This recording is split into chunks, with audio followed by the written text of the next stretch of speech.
Thank you. Thank you.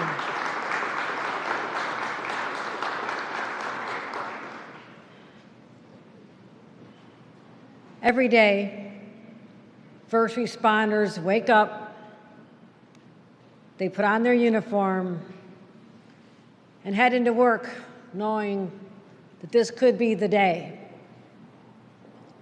The day they arrive at a horrific scene, the day they'll need to summon all their know-how and all their courage, the day they will knowingly and willingly run into the line of fire or danger. As you look around this room, these are images and artifacts that symbolize the bravery that was on display by brave personnel who answered the call on September 11, 2001. Also on display here in this room with all of you in person are the first responders who answered the call on September 21, 2023. I want to recognize all of you for joining us here today. This is a first of its kind. First of all, we have our Acting State Police Superintendent, Dominic Chimonto, Colonel Richard Allen, State Police Superintendent, our Field Command, Nassau County Chief of Police, Stephen Palmer, Farmingdale School Superintendent, Paul Defendi, someone say it for me. Defendi. Okay. Hochul gets mangled a lot too, so I'm sensitive. Our Farmingdale High School Principal, Jed Herman, and all the Farmingdale community members who are with us today, especially the members of the marching band who are en route to what should have been an ordinary outing, an annual event, going to Pennsylvania for their annual band camp. It was something they always look forward to. But on that particular day, it turned into everyone's worst nightmare. Traveling through Orange County, a bus carrying more than 40 people, most of them students, slid off the highway and tumbled down a ravine. And two beautiful souls were lost that day. 77-year-old Beatrice Ferrari, 32 years as a social studies teacher at Farmingdale High School. Bea, as she was known, took tremendous pride in helping the students succeed and overcome challenges inside and outside the classroom. Today we're joined by Bea's husband, Renato, her daughters, Angela and Dina, and her grandson, Luke, who's a member of the marching band. Please let's give them some warm recognition for what they've done to us.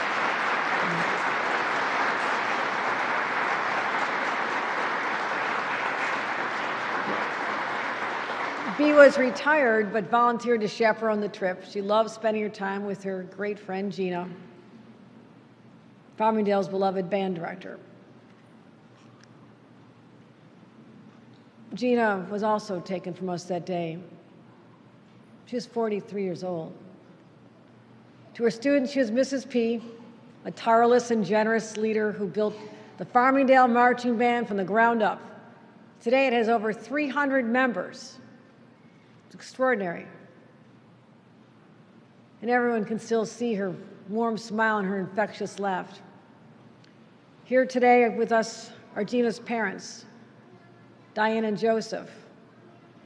Her 2-year-old son, Joseph, named after her father. Her brothers, Anthony and Daniel, many cousins and loved ones. Let's take a moment as a community to have a moment of silence in honor of these two extraordinary women.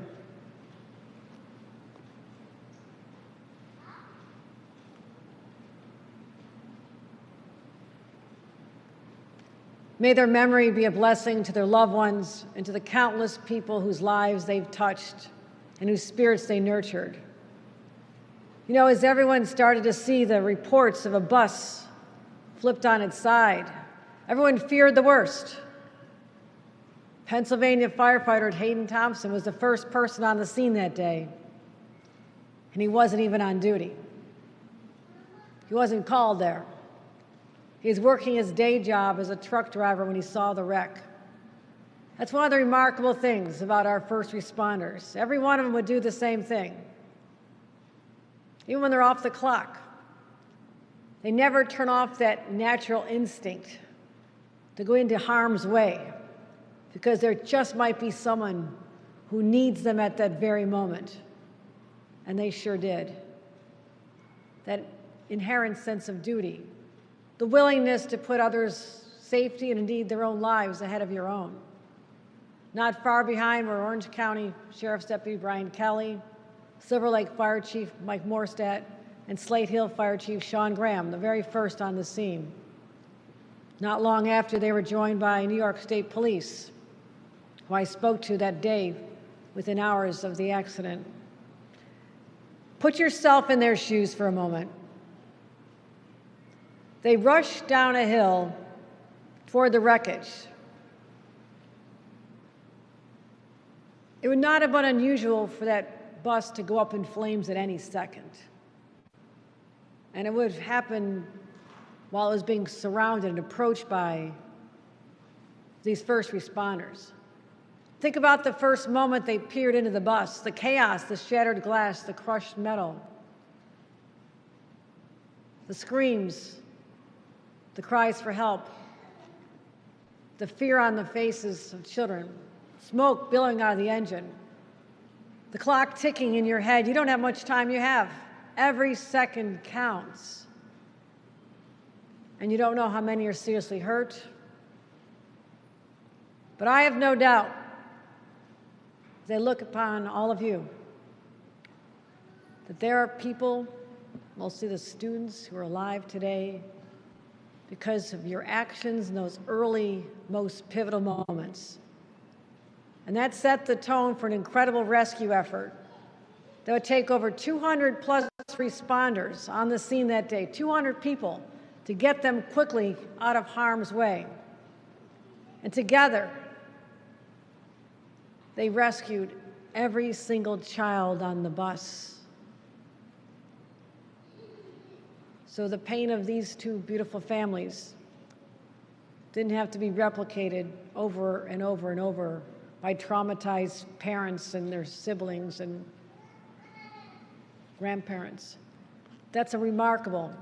This is 50 feet below the road, 50 feet below I-84, where ambulances were arriving. No, did you panic? No. You were calm, you were cool, you handled it the way you were trained to do. You set up a rope to pull stretchers up on the road. You rescued people, raced them off to hospitals. And if any chain in that link breaks, it could be traumatic. Pressure, perhaps your own sense of anxiety. And I know, because I have met so many first responders in my life, none of you think of yourselves as heroes. But allow us to think of you as heroes. Allow us to say thank you from a grateful state and the grateful families of the Farmingdale Marching Band and an entire community that was traumatized by this. You'll say you're just doing your jobs, that anyone else would have done it. But courage is a choice. There's a lot of people who don't even sign up to put on the uniforms that you do. Our volunteer firefighters, EMTs, rescue, those who go to the academies to become officers. That's available to a lot of people. But a lot of people can't summon that sense of courage and that sense of helping others that is required to be in your positions. But please know you have a state that'll never, ever take for granted your service. That's what sets you apart, that's what makes you special. And that's why, as the governor of the great state of New York, I am so proud and indeed humbled to honor each of you here today. Thank you.